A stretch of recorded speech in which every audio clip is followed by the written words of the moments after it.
11. Terapias alternativas. A ignorância, geradora do egoísmo, que propicia o apego e a paixão às pessoas e coisas, é a grande responsável pelos sofrimentos. Considerando-se a impermanência de tudo, em um mundo em constantes alterações, o apego representa a ilusão para deter a marcha dos acontecimentos e reter tudo mais, impossibilitando o surgimento da realidade. O impermanente é a materialização transitória da realidade, e, por consequência, todo apego exagerado à forma produz sofrimento em razão das inevitáveis alterações que ela experimenta. Corresponde à ilusão de pretender-se deter o tempo, que deixará frustrado aquele que se apega a tal intento. Assim, a maioria das enfermidades se origina na área emocional, como efeito do desequilíbrio da energia, transferindo-se para o psíquico ou físico, produzindo lesões que alteram a estrutura orgânica. As terapias da medicina clássica objetivam, quase sempre, deter as doenças, destruir os invasores perniciosos, sustentar o corpo. Toda a filosofia médica ocidental centraliza-se nesse objetivo como essencial à saúde, com pequenas variações metodológicas. A sabedoria oriental, em contrapartida, estabelece, há milênios, que, sendo as doenças efeitos degenerados da energia pelos fatores já examinados, elas devem ser combatidas nas suas causas. Assim, variam as técnicas alternativas para a aquisição da saúde, mediante a supressão da sua causalidade. Ressurgem agora, no Ocidente, essas terapias, abrindo espaços para a eliminação ou, pelo menos, modificação do sofrimento, propondo a restauração do equilíbrio energético no ser. A ciência espírita, por sua vez, reconhecendo que todo sofrimento decorre do mau uso do livre-arbítrio pelo homem, nos valores morais em recomposição se encontra o mecanismo essencial para a liberação do mesmo.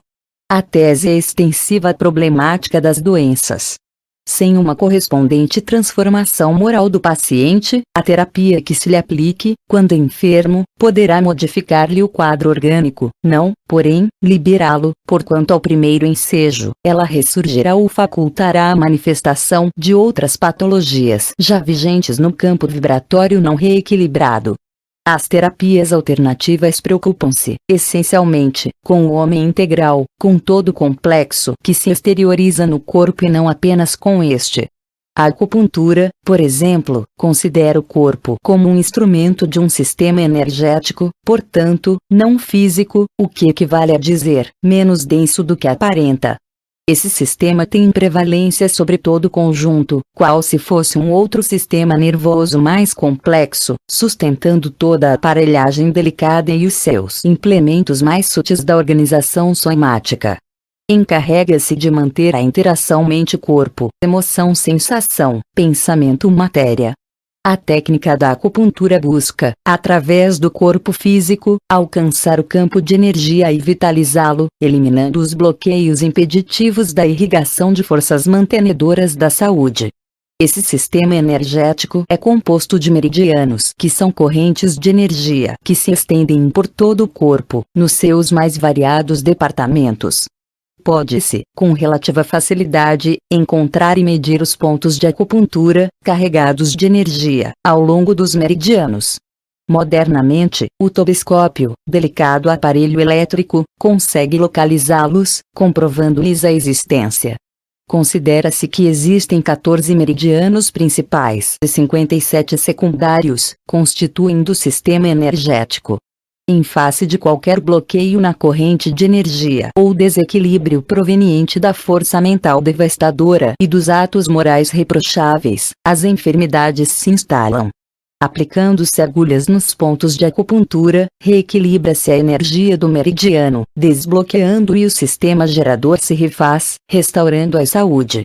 Esses pontos sensíveis podem facultar anestesia para tratamentos cirúrgicos nos casos mais graves, partos, etc. Outra prática de inestimáveis resultados é a yoga, especialmente para a emoção em desequilíbrio, para os graves problemas psicológicos e alguns outros na área de saúde. O conhecimento dos chakras, rodas, como fontes de energia no sistema de vitalização orgânica, propiciou técnicas de desenvolvimento, alimentação e equilíbrio de forças, para a manutenção da aparelhagem material de que se utiliza o espírito no seu processo de evolução. Os chakras, tradicionalmente em número de 7, são considerados como órgãos de energia. Do coronário ao genésico, eles são o suporte de sustentação das funções psíquicas e orgânicas do corpo. Segundo a mesma tradição, o mais importante a ser considerado nos chakras é a denominada energia Kundalini, também conhecida pelo nome de serpente adormecida, que se manifesta em ascendente pela espinha dorsal, nutrindo-se e sendo, ao mesmo tempo, por ele sustentada. É também responsável pela energização dos nervos. Quando adormecida na base, atende por automatismo à organização dos chakras. Por meio da meditação, de exercícios rítmicos, de várias outras técnicas, é despertada e sua energia pode ser canalizada convenientemente, atendendo os chakras, ampliando a área da consciência espiritual e facultando saúde física, vitalidade, harmonia nervosa. Essa, também chamada serpente de fogo, permite a aplicação da sua energia no restabelecimento da saúde pessoal, como pode ser aplicada em benefício de outros indivíduos. A yoga faculta o equilíbrio psicofísico, transformando-se em terapia alternativa de grande valor. A cromoterapia talvez se haja inspirado na helioterapia, que consiste, esta última, na utilização dos raios solares, com equilíbrio, provocando uma ativação salutar dos mecanismos vitais do corpo. A colesterina, por exemplo, sob a ação dos raios ultravioletas, se transforma na vitamina D ou antirraquítica. É de excelente resultado, quando sob cuidadoso controle, mediante aumento de tempo sob a exposição solar, nos casos de espasmofilia, nas anemias infantis, em variados casos de astênia, nas convalescenças, na asma infantil, na tuberculose cutânea, em múltiplas dermatoses, etc. Os solários são de comprovado resultado positivo nas neuranemias, neurastênias, etc. A cromoterapia, mediante a aplicação de cores, propicia alguns resultados favoráveis na área da saúde, especialmente no estado psíquico em desalinho dos indivíduos.